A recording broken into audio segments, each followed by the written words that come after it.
नमस्ते दोस्तों, D Kumar education platform में आपका स्वागत है। मेरा एक छोटा सा प्रयास है, आपको अच्छा लगे तो अधिक से अधिक लाइक कीजिए, शेयर कीजिए और सब्सक्राइब कीजिए। दोस्तों, हम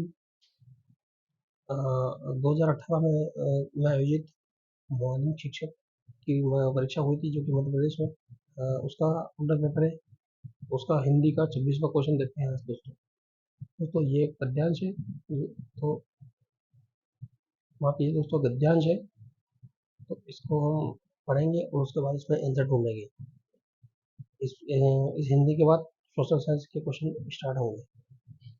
दोस्तों, हमारे देश में लोकतांत्रिक व्यवस्था की पहली बड़ी परीक्षा तब हुई जब भाषा पर आधारित राज्यों का गठन हुआ। ऐसा इसलिए किया गया ताकि एक ही भाषा बोलने वाले लोग एक ही राज्य में ही रह सके। कुछ राज्यों का गठन भाषा के आधार पर नहीं, बल्कि भूगोल, जाति, संस्कृति आदि के आधार पर हुआ, जैसे नागालैंड, उत्तराखंड, झारखंड।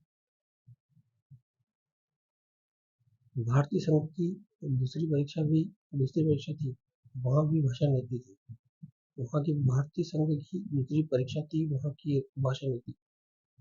हमारे संविधान में किसी भी भाषा को राष्ट्रभाषा का दर्जा नहीं दिया गया। हिंदी हिंदी को आधिकारिक रूप में मान्यता मिली है, लेकिन हिंदी हिंदी केवल 40% भारतीयों की मातृभाषा है। इसीलिए दूसरी भाषाओं की रक्षा के लिए कई प्रावधान बनाए गए। हिंदी के अलावा 21 अन्य भाषाओं के संविधान द्वारा अनुसूचित भाषा का दर्जा दिया गया है।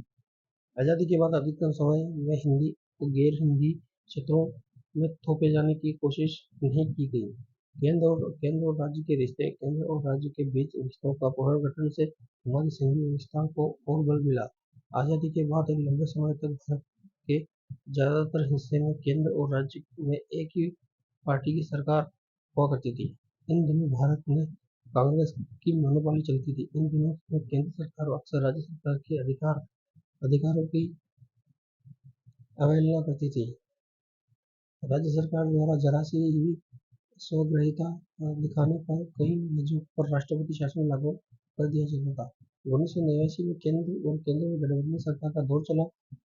इसके परिणाम स्वरूप इसके परिणामस्वरूप राज्य सरकार की स्वायत्तता के सम्मान और सत्ता में साझेदारी की नई परिपाटी शुरू हुई। ऐसा कहा जाता था कि भारत में संघीय व्यवस्था कहीं अधिक प्रबल हुई। 1991 की जनगणना के अनुसार भारत में 1500 अलग-अलग भाषाएं हैं। इन भाषाओं को कुछ अन्य मुख्य भाषाओं के समूह में रखा गया। उदाहरण के लिए भोजपुरी, मगधी, बुंदेलखंडी, छत्तीसगढ़ी, राजस्थानी, भिली और कई अन्य भाषाओं को हिंदी भाषा के समूह में रखा गया है। विभिन्न भाषाओं के समूह बनने के बाद भी भारत में 114 मुख्य भाषा हैं। इनमें से 22 भाषाओं को संविधान के 8वें अनुच्छेद में अनुसूचित भाषाओं की लिस्ट में रखा गया। इन भाषाओं का अनुचित कहा जाता है। दोस्तों, हिंदी कितने प्रतिशत भारतीयों की मातृभाषा है? उपयुक्त गद्यांशों को नीचे पढ़कर एक प्रश्न ढूंढना है अपन को, यानी कि हिंदी कितने प्रतिशत भारतीयों की मुख्य भाषा है। बहुत अच्छा क्वेश्चन है दोस्तों। और इसमें प्रतिशत का देखो यहाँ दे रखा दोस्तों।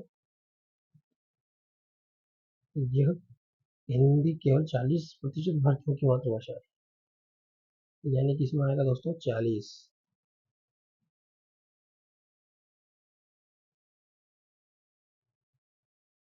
क्या देखते हैं दोस्तों, 1989 के बाद केंद्र में किन सरकार का दौर चला? गठबंधन सरकार का चला दोस्तों।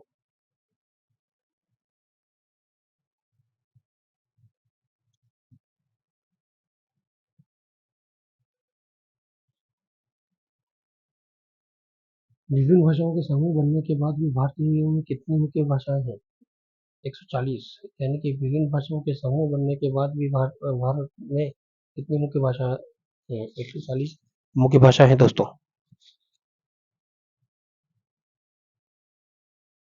आजादी के बाद के अधिकांश समय में हिंदी और गैर हिंदी क्षेत्रों में क्या करने जाने की कोशिश नहीं की गई। आजादी के बाद अधिकांश समय में हिंदी और गैर हिंदी क्षेत्रों में क्या करने जाने की कोशिश नहीं की गई, यानी कि थोपने की कोशिश नहीं की गई। दोस्तों आज का आखिरी क्वेश्चन है, इसके बाद सोशल साइंस के क्वेश्चन स्टार्ट हो जाएंगे। आज का आखिरी क्वेश्चन देखते हैं दोस्तों। भाषा व राज्यों का गठन क्यों किया गया था? राजनीतिक लाभ के लिए, एकता के लिए, अखंडता के लिए, एक भाषा एक भाषा एक भाषी इकट्ठे रहे। दोस्तों एक भाषा एक भाषी इकट्ठी रहे, इसके लिए किया गया था। अब दोस्तों इंग्लिश स्टार्ट हो गई है यहाँ से, और उसके बाद सोशल साइंस स्टार्ट हो गई। हालांकि इंग्लिश के क्वेश्चन हम नहीं देखेंगे।